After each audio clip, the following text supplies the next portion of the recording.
Welcome back to another strange and mysterious podcast. Of course, I'm one of your hosts, G. Introduce yourself, fellas. Define 999. Back again. And last but not least, McVice. dun, dun, dun. Had to take a drag of my smoke there. Sorry. Oh, okay. His stogie. His old school. All right. Well, we have a good one today, fellas. Mysterious places where people have gone missing.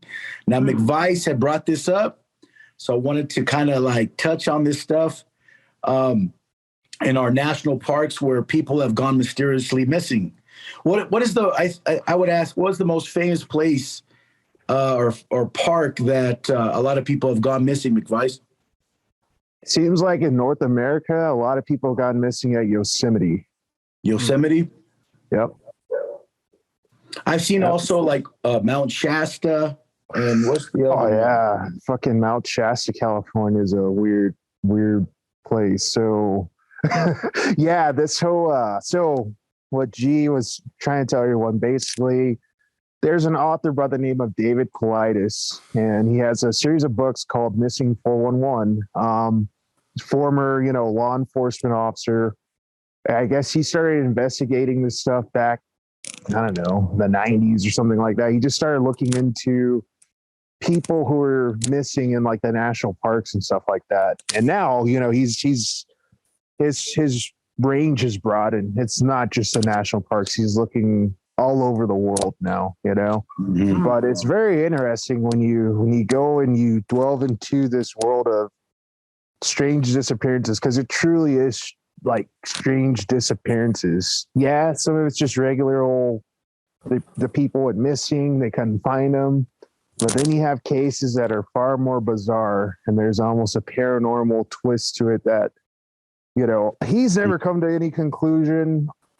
You have a lot of people throwing out all kinds of theories, It's just one of those things we just don't know for sure right now. But we're talking like, it seems like people almost stepping into another dimension type disappearances type stuff, Mm-hmm. But, you might be out on a hike with a friend and you guys are like right next to each other. One of you turns away for like a minute or 30 seconds, and you turn around and your friend's gone. Yeah. And so you're like, oh, hey, hey, Bob, or where'd you Bob? Bob. Next thing you know, you're looking off down on the, like, did Bob fall off the trail? Or you're like, Bob, you're like looking around like. You would think okay. if they fell, you would hear someone scream. If someone was just there and then they were gone, you'd think there would be some kind of evidence of a disturbance. Exactly. And that's the thing in a lot of these cases, nothing like that. So in this example of you and your buddy Bob, turns out Bob is found 2 weeks later, 2 miles away from you on top of some ridgeline, naked and dead. And you're like, I was just with him. I turned around for 30 seconds and he's gone. And he was gone. How does that happen? Mm-hmm. So it's very interesting. It's very fascinating. I first came across this stuff back in 2012. And I remember in 2012, I was like obsessed for a whole like year or two looking into this stuff, Mm-hmm. Now it's just another thing that I kind of, in my quest for the truth, it's just in the tool bag. I know that that's a thing as well, So yeah. Because whatever happens, there's got to be violence if someone's missing. And they don't recontact a loved one. That there's some kind of violence that happened that kept them from reaching out. Well, unless they're, and that's even, understanding that there's going to be a bunch that are people that are just trying to disappear. Yeah. Anyway, and see, that's the thing. When people look into disappearances, that's one of the things they first mention. That's what separates these cases from your traditional missing people cases. Everyone like, oh, they're trying to disappear. Oh, they were, escaping their life. It's a serial killer. No, with these people, not at all, you know? Yeah. So, yeah, let's get into it. Let's do it. Let's do it.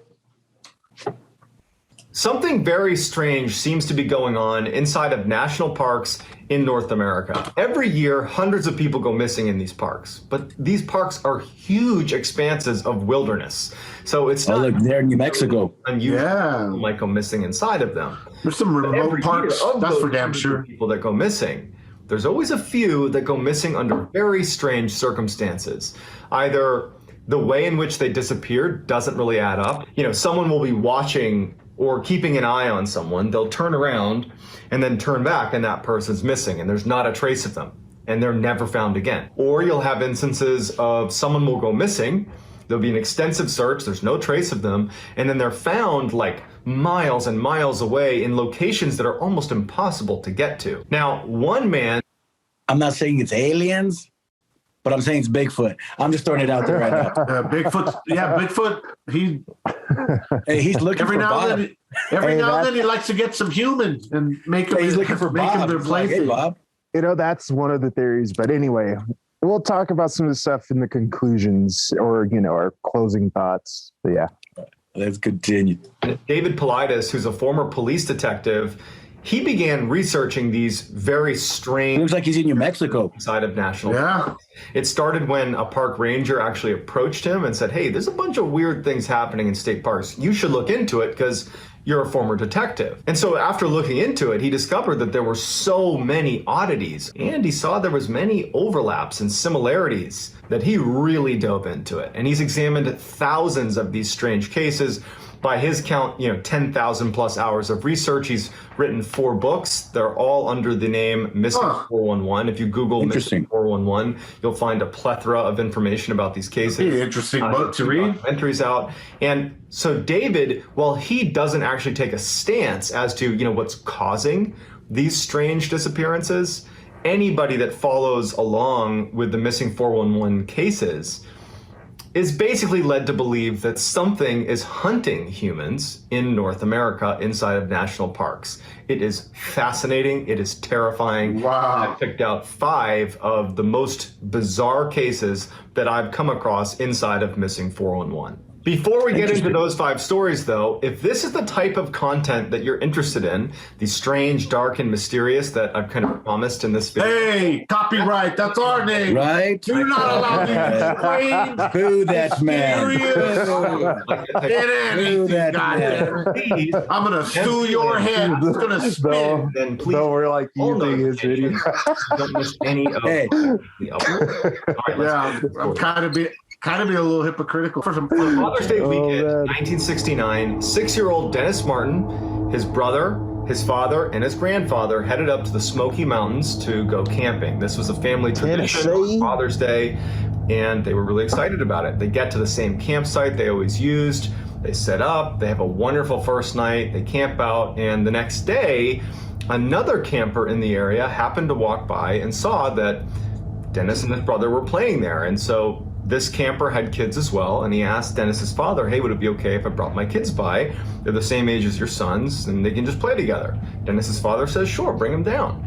And so the man goes, gets his kids, they come back, and before long, all the kids are playing hide and seek. Now, Dennis's father would say that he had an eye on Dennis the whole time. He was just at a distance, but watching his son to make sure he didn't get lost. And so at one point, all the kids are hiding from the parents. And, at some point the parents say, okay, show yourselves. And all the kids, except for Dennis, show themselves.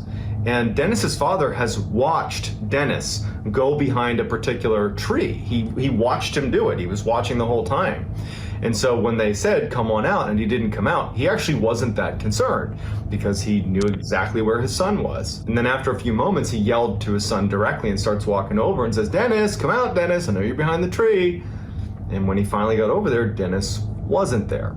Dennis's father immediately starts running off into the woods, screaming for his son. And he actually ends up running almost 2 miles up the Appalachian Trail, just hollering for his son, and he can't find him. And then the rest of the family had broken up and was searching the area because they're thinking, like, he couldn't have gone very far. He was literally just here. And Dennis's father had said before, like, I watched him go behind the tree. I watched him. I don't know where he is, but I watched him go behind the tree. And so they're searching area pretty fast. Dennis is gone. So a huge search, in fact, the biggest search in park history ensues with 1,500 searchers that included the Army Green Berets, so the special forces got involved. They are combing a 60 square mile plot. They're looking everywhere and there is nothing. There is no trace. There's no scent. There is nothing connected to Dennis Martin anywhere. And so they go back to Dennis's father and they're like, you have to tell us what you saw. Again, this doesn't add up. If you were looking at the tree and he was right there, how is it that he has just vanished into thin air? But no one knew. That was it. No one knows what happened. There's no closure. He's just gone, and they never knew what happened to him. Years later, when David Paulides was doing his research for Missing 411 and was researching the Dennis Martin case, he interviewed other families that had been at the campground at the same time that Dennis had gone missing. And one of those families was the Key family. And they had asked a park ranger where they could go on the campground where they might be able to see some bears. And so the park ranger obviously said, be careful, but you can go over here to this section of the campground and you might see a bear. And so they head over there and they're looking for bears. And one of their children hears a scream or thinks he hears a scream and kind of directs the family to look in the direction of the scream. And from their vantage point, they could see up onto the side of this mountain where there was, call it sparse trees all over the mountain. So you could kind of see in between the trees. And they saw what looked like a bear running along the mountainside, but with something slung over its shoulder. Except the interesting thing about this bear was the father was quoted as saying that it didn't really act like a bear. It was acting more like a human the way it was running. It looked, hairy and like an animal, but it was running and dodging between trees. It was holding this, what looked like a child over its shoulder. It acted almost like a human. And so you have a bear man that has been spotted by the Key family, and they bring this up to the investigators that are looking into the Dennis Martin case. And, obviously the Dennis Martin investigators, they don't take this seriously. They think that they're just, saying some ridiculous thing for attention or whatever it is. So, it never really was entered into the case with Dennis Martin. It wasn't until the Missing 411 cases that it was ever connected. But there really was a family that claims to have seen a bear man carrying a child about an hour after Dennis Martin had gone missing in the same area where Dennis Martin had gone missing. I find brilliant gifts at Saks.com. I love this. That's a cute jacket. You're a beat maker. You gotta check this out. The Unison Beat Maker Pack. The Unison Beat Maker. Buy that for Heather. So, I don't know. I mean, that would impart different questions. And what I mean by that is this. What's the purpose of Bigfoot taking a child, and are Bigfoots carnivorous for humans? I know they do that to deer, supposedly, but has there been cases of Bigfoot taking man and eating them? I think so. I think there are a few of them, There's cases of, this blew my mind, but chimp warfare. Mm-hmm. Different tribes of chimps will attack, and when they dominate another tribe, they will take the young and they will bash their brains in and they will cannibalize. So cannibalism happens in chimp warfare. Mm-hmm. And you've also got to think, if some of these creatures they could have maybe traditions or cultural stuff that, maybe every now and then they've got to sacrifice a little white kid to a god or something. Yeah. I mean, it could be freaky. It could be weird, or it could be some weird shit like mountain lions that get a taste for human flesh or something. There's just something that these creatures, Hey, this tastes like here's the mayo. thing, though. I don't think that. Well, first, Bigfoot. My thing is, they're not an animal. They're like a people. Like a clan of wild people like a tribe. more to them that we don't understand yet, you know. But could it also be something that's, could it also be this? Could it be that they have to still, like, you know, normal humans every now and again? And like, you know, like in this case as a young boy, maybe they stole him to integrate him into their tribe and to help like reproduce, and I don't know, you know, like they needed some different genetics. Yeah, like what if they kidnapped him, possible, to raise him to an age where he was mature enough to like start reproducing, you know. Imagine a half-breed human. Yeah, because maybe, look, we don't fully understand the Bigfoot people, but maybe it's a DNA thing. Maybe they're trying to get rid of their Bigfoot traits or something. I don't fucking know. I'm throwing out a theory right now. Well, but remember, Neanderthals and humans intermixed. Sure. There's different, you know, there is some of that stuff out there. I mean, yeah, possible. You know, the Native American tribes would steal children to integrate them into their tribes, and they would usually end up getting married off to another tribe member. Yeah. So I believe it's any of those things, but I'm in kind of a horror mood, so I'm going to tend to believe that they're being sacrificed. It's weird Sasquatchian ritual. Is that even a word, Sasquatchian? It's this weird Sasquatchian ritual, and it's happening in the middle of the forest, right under our noses. Lord of the Flies. It could be something like that, man. You know. There's been one instance that I remember reading about where a girl got taken by a Sasquatch and he impregnated her, and she escaped from him later on, but the child that was born didn't live very long. But there's one that I know of. I don't remember the name. I'll have to look it up. Did they save the cadaver of the child to do studies? This was a long time ago. They probably did. I want to say this is like from the 1900s. Yeah. And yeah, I mean, what if that Bigfoot was experimenting? Like, you know what? I'm going to impregnate this regular human girl and see what happens, you know? And I know that sounds crazy. I'm just saying it's a theory. Well, the it would be like maybe like a donkey, right? Isn't a donkey? It's born like there's a sterile version, and I don't remember what you call it, where they can be born, but they can't keep spreading. I don't remember the scientific name for that, but anyway, let's go on to the girl's name is Seraphine Long. Okay. She got abducted by a Bigfoot, and she had an offspring. That's crazy. So look that up, Seraphia Long. Or let me make sure I said it right. Yeah, it is crazy. Seraphine Long. Especially if you, anyway. Yeah, so check that one out. It's a pretty interesting story. All right, on to the next. In the spring of 1952, 2-year-old Keith Parkins was playing with his siblings outside of his grandfather's ranch in Ritter, Oregon. And when that's nice. All called in at lunch, Keith was nowhere to be found. And so the siblings and the family went out and did a cursory search looking for Keith. And when nothing turns up, they call in authorities and a full-fledged search is launched for Keith. There's no sign, there's nothing.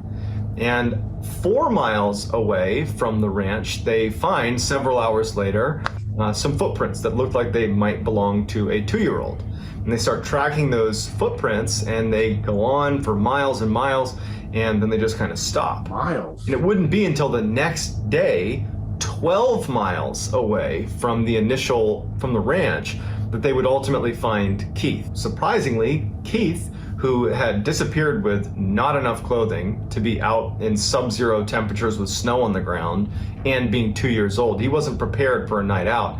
He was found alive, face down, 12 miles away. His jacket and his hat had been stacked neatly next to him, and he had scratch marks all over his face, but he was unhurt. When asked, what happened, he's 2 years old, he had said a cat scratched him, and he kept repeating that a cat had scratched him. That was the only thing that he could articulate. No one knew how a 2-year-old, in the span of 20 hours, could have moved in the middle of the night 12 miles away. Les Stroud, who's a very accomplished outdoorsman, he's the star, he is Survivor Man, he actually, because of this case, went out and tried to actually cover the distance in the allotted time. You have 20 hours to cover this 12 miles, and he couldn't do it. And he even said, it's not possible for a 2-year-old to have covered this distance, let alone survived the exposure to the elements in the time that he was out there. But somehow he did. And, years and years later, Keith was interviewed, because now he's a grown man, he was interviewed about what happened, and he has no idea. He has no memory of it. At the end. What do you think about that? Yeah, once again, it's one of those weird, it's almost like the kid got a ride. Yeah. But from what? Aliens? That's where it gets bizarre. It's like, what's giving these people rides? Because, if you go down this rabbit hole of the missing 411 cases, there's some where every now and again there's a light, but for the most part, there's nothing. These people just almost vanish, man. Yeah. And materialize somewhere else, That's what it seems like's happening. Well, with this one, I kind of feel like the fact they found the child alive, they found the child relatively unharmed. Maybe this kid found himself out in the weather with underserved. So let's flip the script here. On that last one, I was imagining, like I said, cryptid, cultural, sacrificial shit. Maybe this one is more wholesome. Maybe a group of Bigfoot were walking through. They found this child was going to die, and a female amongst them grabbed him and just took him with them. And maybe when they saw the car or whatever, the person they found him just dropped him right there in the ditch and took off. And folded his clothes neatly. Yeah. Why would they fold his clothes neatly? Yeah. I mean, unless it was a human, unless there was a human there. Yeah. I mean, that's always possible. But why would the human scratch his fucking face? Here's the other thing that's weird about this stuff. And I don't know if we're going to get into it in all these, 5 videos that we're going to see right here. But you heard them say they saw, tracks for this little kid, right? And then they just stopped. Yeah. Now, like I said, we'll discuss some of this stuff in our closing statements, but in a lot of these cases, they have their dogs, on these search teams searching for a scent. And in so many cases, the dogs will be going along and then they'll just stop. Like they have nothing else, And it's very similar to this situation.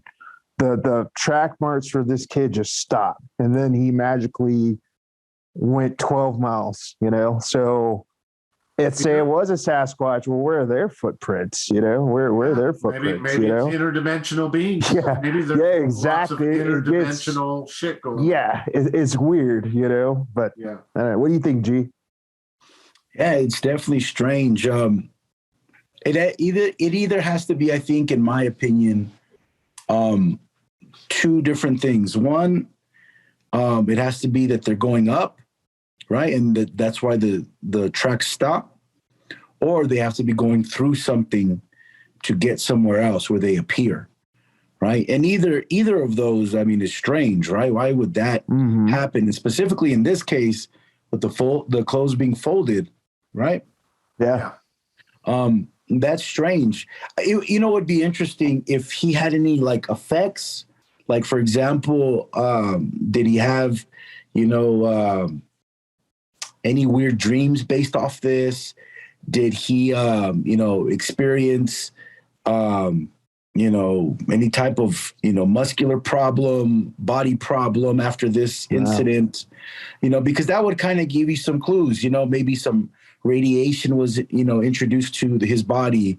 Maybe, he had some weird scratches or scars, like a surgery. You know what I mean? Yeah. There would be telltale signs, right? Even whiplash if he was moved quickly. Yeah, he'd be a good candidate for one of those regression hypnosis, to see if, because he doesn't remember anything about it, So it'd be one of those good ones for them to do that and see if in that session, if they can uncover more details, unless maybe they have done it and that stuff's classified. Maybe you had to sign some kind of NDA. Yeah. Who knows, man? A waiver. You know? Yeah. So I don't know. All right, let's take a look and see. Like the Flash. We fast forwarded in time, goddammit. We fast forwarded. 19-year-old Charles McCullough, who was an amateur photographer, he looks a little sus. West Coast tour in the United States, going to all the different national parks to photograph. Mr. Ball and By January of 1974, he was in Oregon and wanted to go to Crater Lake. Oh yeah, he wanted to. That place is gorgeous right there. So he asked his friend, who had an all-terrain vehicle, to take him out to Crater Lake because his van, which was this VW beat-up old van, it couldn't have made it out that far. And as his friend is driving him out to Crater Lake, Charles says to him, kind of jokingly, "Yeah, if you don't hear from me in a couple of days, file a missing person report." Sure enough, a couple days later, when Charles doesn't show up, that friend does file a missing person report, and an extensive search is conducted at Crater Lake to find Charles. There's no sign of Charles. There's nothing. There's no anything about Charles. And his father actually flew out there and stayed for several months, just constantly searching the area, found nothing. So nothing is found. So a year later, a couple of backpackers were hiking the area around Crater Lake and they get lost. They take a wrong turn and they're well off the trailhead and they discover a backpack. In the backpack, they found a strange looking Volkswagen key that anyone that knew Charles McCullough knew that he had this strange key. And so when they found it, it was a distinctive key. And so when they gave it to police, it turned out that it was Charles McCullough's backpack. So investigators went out and started looking in the area that this backpack was found, which was 12 miles off the trailheads. This is well off the trailhead. And near the backpack, they find what remained of Charles McCullough. So they found his pants unbuttoned and on a log, as if he was sitting on the log and then just disappeared into the ground, but his pants were still there. Sticking out of the pants were his socks, no shoes, and in the socks were his feet bones. There was no jacket, there was no upper portion of his skeleton. 12 feet away, they find a portion of his skull, and that is the last thing they find of Charles McCullough. And ultimately, it was determined that he died of natural causes. His family was not prepared to accept that. However, when you look at some of the circumstances, we have, he's missing his jacket, he's missing his boots, he's missing his photography equipment, his head is detached from his body. He was also 12 miles off the trailhead. And when he went missing, there had been approximately 5 to 7 feet of snow that had dumped in the area. So how did he move 12 miles off the trailhead in 7 feet of snow, especially when you consider he was not an outdoorsy type. And even when he got dropped off by his friend that drove him out there, he even said later on that he felt like Charles was very ill-equipped for the environment he was going into. But at the end of the day, it was left as, sorry, he went missing and he died of natural causes, and that was that. So that's a little strange. I don't know. It's hard because you're dealing with the elements, and the elements, kind of makes like forensic type stuff a little bit harder, right? Especially in that deep snow. I don't know. That's a strange one, but I don't know if it would be necessarily paranormal. I mean, it can be because I think you got to think that I don't know. You'd be surprised how far people would go if they were scared and their adrenaline was running and they were and they were lost. I think he could have traversed that amount of 12 miles, even in the snow. Who knows? We don't. I think it's within maybe the realm of possibility. But how did he lose his head? And that's the only thing. I would say that. The only thing I would say is, scavengers. Animals, They're pretty damn good at getting shit. A bear could have just pulled out the whole rib cage and walked off with it. I mean, I guess it would depend. You know what? What would depend on that is what the reports of it said. Would the forensic guys go in and go, yeah, this body was scavenged? Or were the bones that were there didn't show any signs of eating or, it's just, I don't know. It's an odd one. And also with the frigid cold, bones become brittle, right? Yeah. And so if he would have froze in that place, maybe something tried to, go after him, some type of bird or something that could have cracked his head off, right? If he's just chilling in the snow, right? My dad told me a story one time when they were in Alaska where they were trying to change a tire and the guy was, helping my dad. And he said, "Oh, shit." And my dad's like, "What's wrong?" He says, "My leg just broke." And he's like, "What?" He's like, "Yeah, look." And he had broken his ankle, right? But it was so cold that he didn't feel any pain. He just saw what had happened to him, by his foot. Yeah. And so, bones become like that when they become in real frigid areas. So that could be a possibility too. So I don't know. Well, here's one interesting thing to keep in mind too. They said they found his pants with his socks sticking out with just the feet bones inside. Mm-hmm. Yeah. Well, that alone is a little strange. Like, okay, his pants were off, his socks were in there, his shoes weren't on, and they just found his feet bones inside of it. Like, that is weird. Don't you guys find that a little peculiar, man? Well, another thing too is that he kind of predicted, correct? He kind of said, "Hey, if I'm not such and such, I'm not back within such and such time, go looking for me."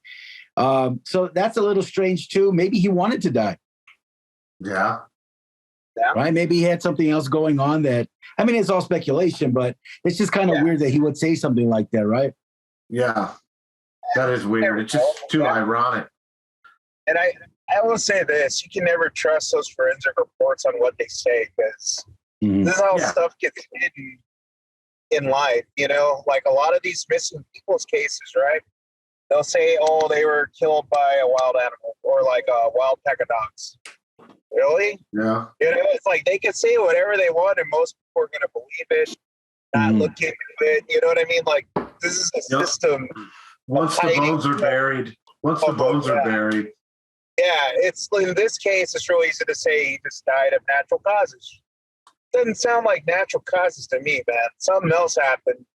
They may not know what fully happened, just like with a lot of these cases, but I don't think there's anything necessarily natural about it, Mm-hmm. Yeah. No, I'm open to the paranormal side too, or the cryptid side, any of those sides. It just this one's not as black and white for me. Yeah. It's too if I was gonna rate a story, this is a middle for me. True. Yeah. It's got some stuff to it. There's some bizarre cases out there, But this is a top 5 list for Mr. Ballin, so we'll go through it, All right, on to the next gentleman. Bart Schleyer was a famous outdoors Schleyer. hunter. What a name. He was just one of those people that you could drop into any environment and he's not only going to survive, he's going to thrive. A testament to that would be he spent months in Siberia tracking and catching Siberian world-renowned tiger tracker. Wow. He was like this super rugged, super competent outdoorsman. In September of 2004, Bart books a float plane to take him 175 miles north into the Yukon Territory in Canada for him to go hunt moose on his own for 3 weeks. He had all the right equipment, he was obviously extremely capable, and no one thought twice about it. When he got dropped off, he told the pilot, "Meet me back here in 3 weeks." And so off he went. The plane leaves and comes back 3 weeks later, and there's no Bart. Now the pilot knew Bart was like a god in the wilderness, and so he wasn't really concerned, but he went over to where the Messiah of the wilderness. And it looked like someone was still living there. It didn't look like it had been destroyed at all. And then near his campsite, he found a dry bag, which looked like it had an indent on it where someone might have been sitting on it up against a tree. And then next to the tree was his bow and some arrows. And it looked like an area where a hunter might have been sitting to call in moose, but there was no Bart. Near the dry bag and the bow and arrow, they found Bart's teeth and a couple of shards of bone. Initially, a large predator must have snuck up on Bart and eaten him. Except there's a couple of huge problems with that theory. One, you know what his first mistake was, right? What's that? He didn't cover himself in mud. Oh yeah. Yeah. He forgot to make himself invisible to the predator. The Arctic predator. Hey, what happened to Buzzsaw over there? He had to split. All right, let's take a look. Bart, his friends at least would say, and people that knew him would say, he would never get snuck up on by a large predator. He was so accomplished in the wilderness.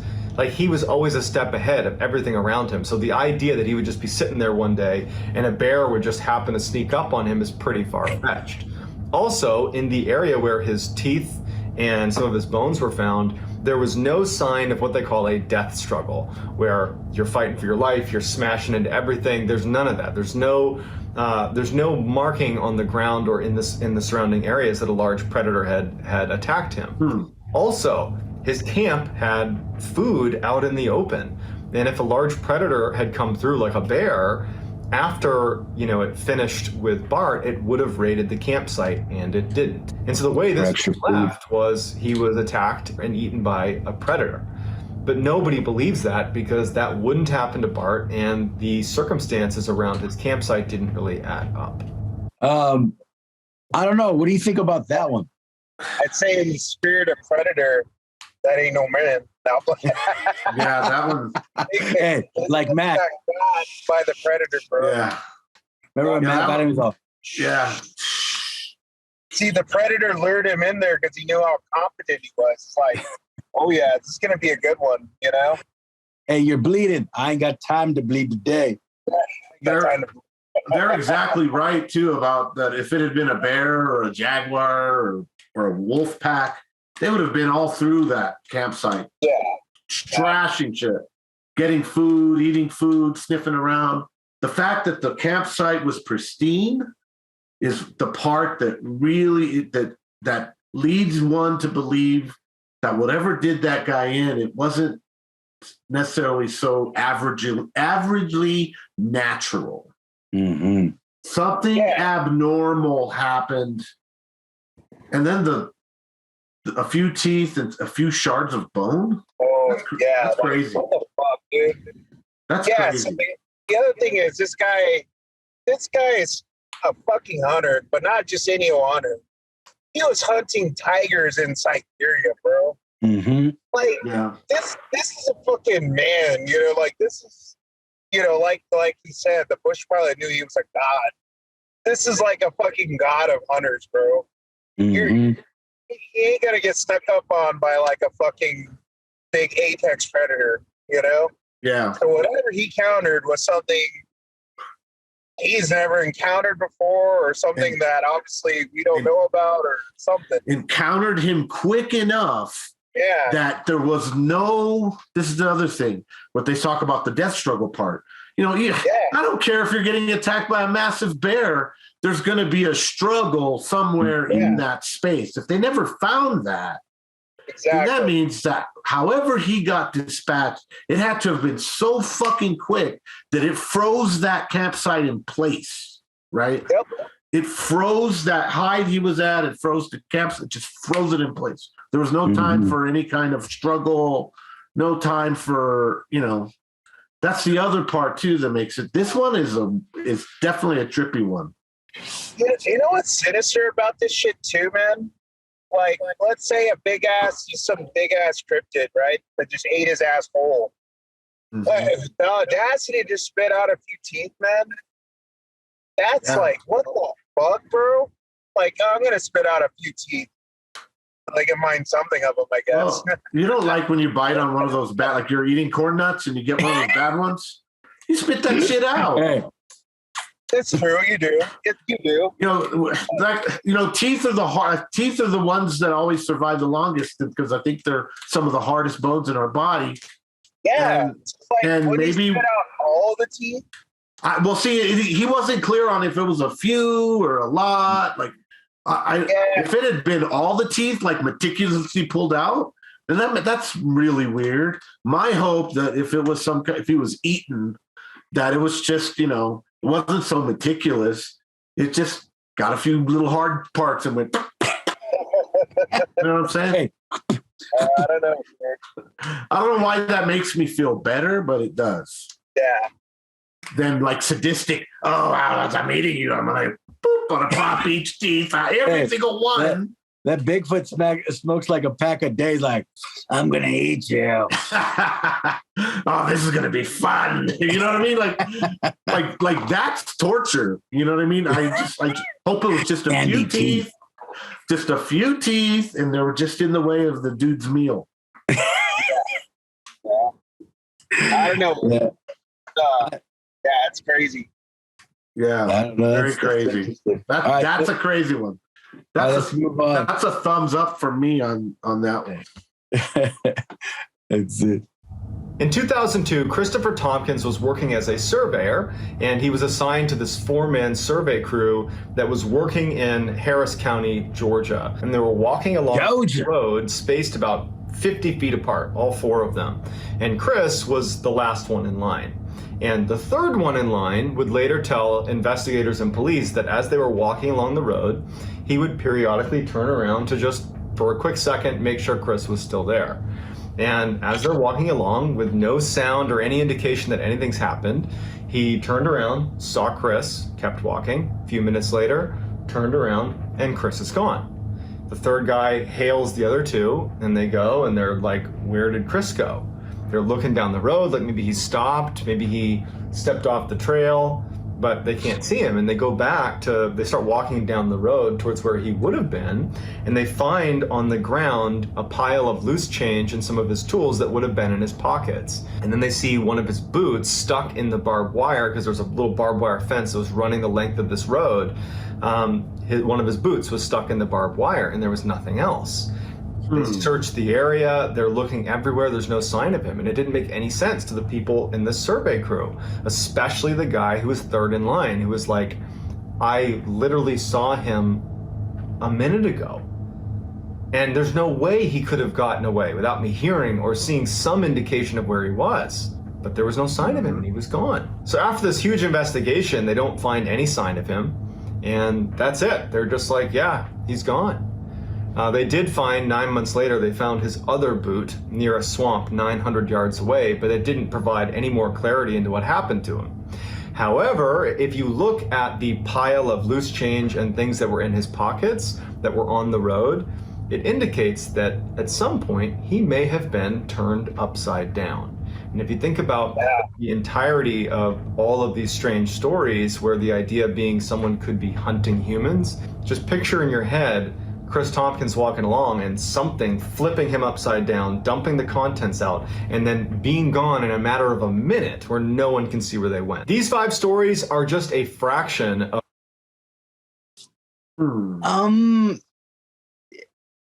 It would be, in my opinion, something that fast, right? It either has to be an interdimensional creature, some type of alien, some type of government work, something for that fact, right?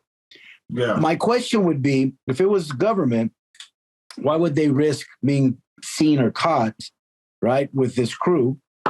So that leaves interdimensional or alien. I don't know. I don't know.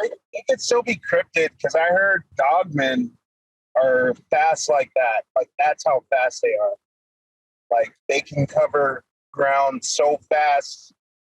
Like, it's supernatural how fast they are, you know? But usually there's a cloud of black smoke, correct? No. The ones that I've seen in research, there's always like a little black smoke or like a mist that appears. Yeah, man, I have gone over a lot of dogmen encounters. That's not true. This is the thing, though, for me. I would want to know what the ambient environment was that these guys were walking in. Was it spring, cicada time in the South, wherever this is? I don't know where it is. In Georgia. Georgia. Could be cicada. There could be, it could be kind of cacophonous outside a little bit. And that means that he could have been snatched and there still be some sound. Now, the difference is if this was like early in the morning and everything was really still and the third guy was like, boom, looks, sees him, boom, looks away, goes maybe 15, 20 seconds, looks back on and didn't hear anything. Mm-hmm. That means that, like what you said, Gabe, it would have to be so fast that it would almost have to be supernatural or not of what we think. I don't know. But then again, if it was a loud day, you could, in theory, think that a cryptid moving fast, that's like wickedly fast, it still made a sound, but somehow grabbed him, or some other force grabbed him, not necessarily having, there'd be some, just, some sound, but I don't know. It changes it a little bit. That's the thing, too, that I think you got to consider is they were spaced, 50 feet apart? And they said they were walking along the road because they're a surveying crew. Mm-hmm. Now, when you're dropped upside down and the contents fall out of your pockets, I have a feeling you're going to hear something, man, Mm-hmm. Like you're going to hear the keys rattle or something, right? So whatever did this was so still and so fast and quiet somehow. Like, how the hell do you pull that off, Mm-hmm. It'd have to almost be supernatural or to have technology like alien shit. Yeah, like be what not the of hell? this world-ish. And he was never found, right? Oh, yeah. So we don't even know if he's dead or vanished into thin air. Yeah. Yeah, that's strange. I don't know. Well, I mean, one thing for sure, it's paranormal. Something happened that isn't a normal thing. Because even with like Bigfoot, right? Like when the little kid was playing behind the tree, right? Yeah. There could have been a Bigfoot there that could have snatched him up and took him because there was an object in front of the child, right? Yeah. Yeah. Right. So, but in this case, here we have a person that kept turning around to see if the guy was there. And in an instant, he was gone. So that's strange. That's fast. Yeah, very man. Fast. Disturbing, right? Paranormal for sure. Picked off the last man in line too, man. Like, Yep. The very, very last one. Well, and the thing about, and this is the thing about watching these videos is now it gets your mind going and you start to realize that, there's so many missing people and missing person reports, particularly back before the technology had caught up and they'd have the databases and stuff. There could be so many chances for paranormal, supernatural, alien encounters where people are just preyed upon, and just for the most part can stay outside on the fringes of awareness of society. Maybe now with technology, it's more difficult. It'd be harder, but I still bet there's, shit. There's so many missing people every day that never get found. If you go to David Paulides' website, what is it, canmissing411.com or something like that? Mm-hmm. I think he updates like recent missing cases. So, I mean, this same bizarre phenomenon is still ongoing even nowadays. It's nothing. Is there a state that is more, I guess, more people that have been abducted or missing from that specific state?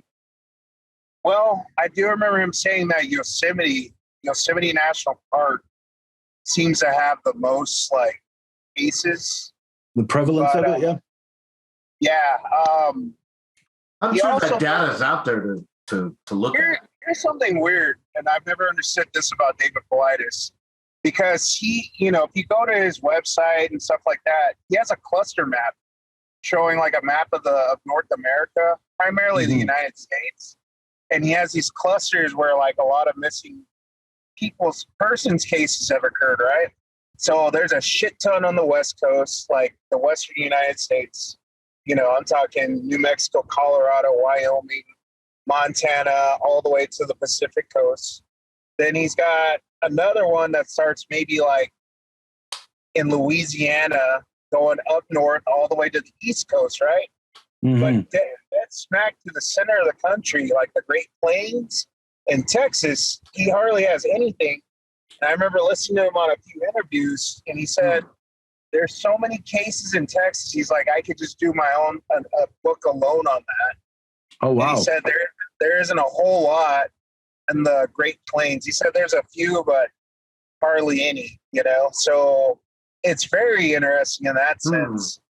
But yeah, I would say just go, go to his website, listen to his interviews. There are some areas that seem to have more, activity than others. However, for the most part, a lot of the Western national parks is where a lot of people are going missing.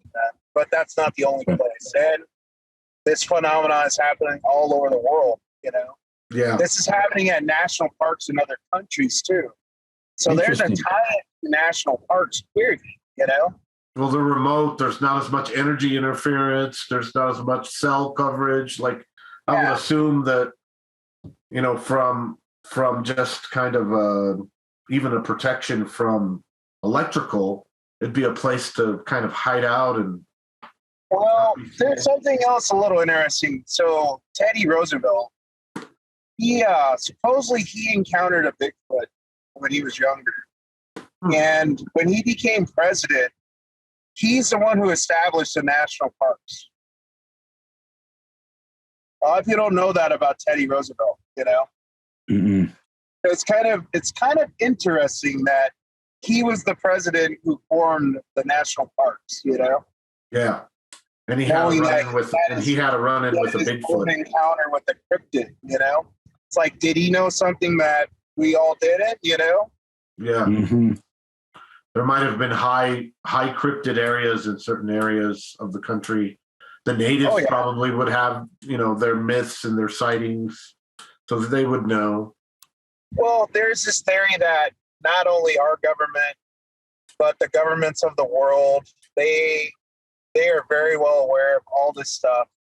So they basically have given these creatures and whatever the fuck else, these territories, the national parks, Mm-hmm. where they're pretty much free to do their stuff, But no, it's no. Go ahead. Sorry. I was gonna say that's up to you, the viewers, to go down this rabbit hole and start trying to connect dots. Because there's some sinister stuff in this world, man. There's so much hidden from the public. People don't even realize it. Drones. And the thing is, most people don't even look, dude. So they're always going to think this shit's crazy, that this is all make-believe, it's fiction. It's like, no. There's far sinister shit going on in this world that people don't realize, Yeah, there's evidence for it. Yeah. Visual and it's evidence. also really easy for them to hide it. They do it in plain sight all the time. Like, you guys should start paying attention to when you hear about missing people on the news. Mm-hmm. Like I said, the ones that are a little interesting when they just say, oh, the person just, like when they find the person, oh, they died of natural causes. Or, oh, they're killed by a wild pack of dogs. Like, how many wild packs of dogs are out just roaming right now? For them to come to a generalization like that, it's like, you guys are hiding something. You know what we should do a podcast on is that what is it called? Is it internal combustion of people where they automatically spontaneous. I think that would be a good one to look at. Spontaneous combustion. That is a very interesting phenomenon. I don't know. That would be a strange one to look at. And that one's pretty recorded, like with witnesses and evidence, physical evidence. People will be sitting in a chair and they're gone, and the chair is scorched. Yeah, man, it's just weird. Like, how does that happen? Dude? Yeah. Like, how does someone just spontaneously combust? Like, dude, Allsup's burrito. Hot. Dude, an Allsup's burrito after a night of partying. It's 2:00 in the morning, and you have, oh man, you'd be amazed. It could create gas that could spontaneously combust you. Hey, swamp gas mixed with that beans is a deadly combo. Maybe spontaneous moving combustion isn't paranormal. Maybe it is just like certain things that they ate, a chemical reaction or something. Maybe that occurs out of their body. Yeah. But the crazy thing is, in most of those cases, my understanding of them is that there's not much left. The body's gone. Like they're. Oh yeah, I know. They get completely obliterated. They're just gone. I get there being weird gases, and then you having like the worst luck. You know, you literally won the $1 billion lottery of death. You had just the right amount of gas and just the right burrito. Yeah, and just that also burrito at 2:00 in the fucking morning after you've been drinking all night, and you would expire. You burn to death. But what makes these spontaneous combustions happen so strong that it appears even bone goes away? That's some fucking yes, you can cremate bone and all that stuff, but I'm talking these people were there. There's a blinding light and flash, and then they're just not there anymore. All right, how about this? Freaky. How about this? We'll do a whole episode on it in the upcoming one, because that would be a good one to look at. Yeah, we'll have to. Yeah. All right. Well, that's been our episode. We'll see y'all later. Peace. Peace. Salute.